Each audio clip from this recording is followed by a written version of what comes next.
Hey MMA fans, Cage Minds, Micah Frankel, your host. We're doing our recap from Bellator 62. This event was featuring the 6 seasons, quarterfinals of the lightweight tournament, and the season 5 heavyweight tournament's finale, finally, is what we were waiting for. The action kicks off at the weigh-ins. Eric Prindle, Thiago Santos. A long time waiting.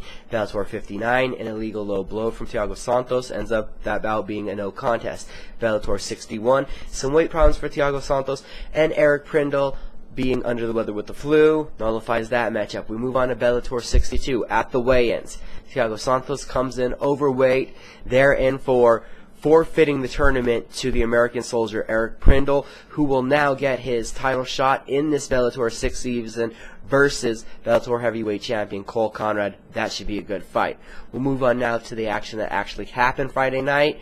Our quarterfinals of the lightweight tournament in season 6. First fight was Rene Nazare versus Thiago Michel, and we had predicted a rear naked choke victory in the first round for Nazare, seeing as how Michel is a kickboxing champion and all of his victories come via the TKO, his losses from the submission. We figured that the black belt Nazare would single in on that, go right to work getting it to the ground, and we get a submission.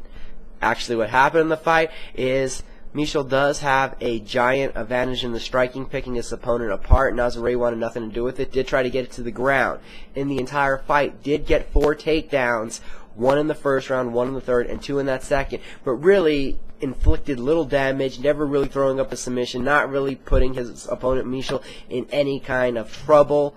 Thiago Michel felt he won the first 2 rounds by picking his opponent apart and felt that takedowns did nothing to him. In the third round, he used a lot of leg kicks, tried to coast his way through, play it safe, not overexert himself.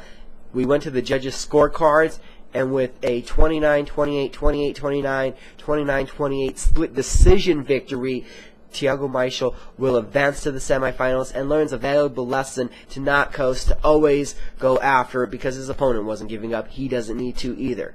Next matchup was Brent Weidman versus J.J. Ambrose. We had predicted Ambrose to win a unanimous decision, seeing that his wrestling and his top control would be the defining factor to these two guys that are really at heart strikers, Weidman being a kickboxer and Ambrose being a Muay Thai practitioner.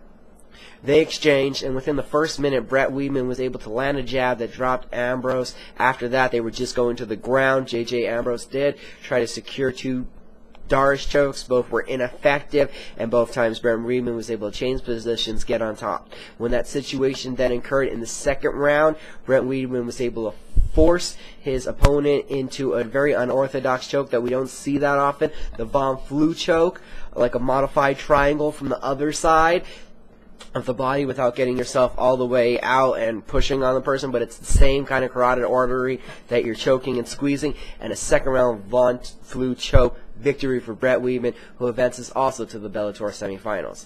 Next up was Rick Hahn versus Ricardo Trelawney. We had thought that Rick Hahn would win with a unanimous decision, seeing him better and seeing his aggressive nature would be the defining factor of this fight. He was more aggressive. The fight was pretty evenly matched with the factors in that first round leading to, if you were the judge, your opinion would be Hahn was winning just because of him moving forward. And then, with a blink, Ricardo Trelawney throws out a lazy kind of left jab, takes a step forward, and walks right into a big right hand from Rick Hahn. As Trelawney drops to the ground, Hahn follows from the guard, lands some vicious right hands. The ref steps in for a stoppage, and the first round TKO victory from Rick Hahn. Now to the 2 guys that were stepping up to make our new main event of the night. It was Patricky Freire versus Lloyd Woodard. In our prediction, we had thought that the Pitbull Freire would leave crumbs out of the cupcake Lloyd Woodard with a second round TKO. This fight was without a doubt fight of the night.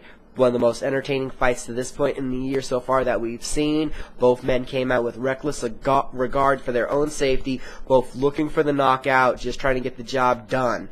It was a very exciting first round that Lloyd Woodard did achieve 2 takedowns, did rock Freire, but by the end of the round, Freire had rocked Woodard and was on top of him, half-heartedly attempting a Kimura as the round ran out. In the second round, Lloyd Woodard gets up from his corner, stumbling back, kind of looking a little dazed in the eyes, wobbly on the feet. Pitbull trying to just go after it, throwing wildly again, both men recklessly. and Friday gets caught by Woodard, taking him to the ground.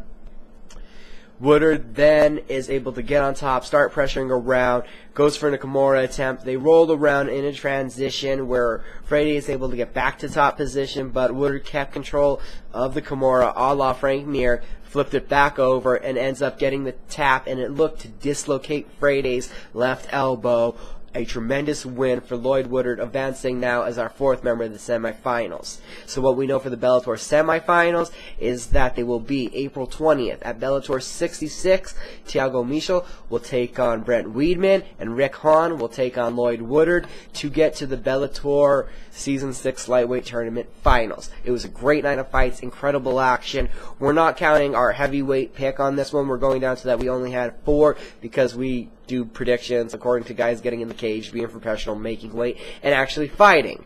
If I had taken weight, then making weight into account of my prediction, it'd make me a little bit more crazy. So 1 and 3 on the night. Rick Hahn was our only right prediction.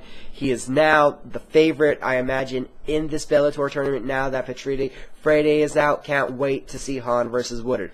This is Cage Minds, and I'm ranting. Thanks for watching the recap. Hit us up on Facebook, Twitter. Also check out the Internet Sports News and Opinion Network.tumblr.com. And this has been Cage Minds. Uncage the lawyer within yourself. Have a good night.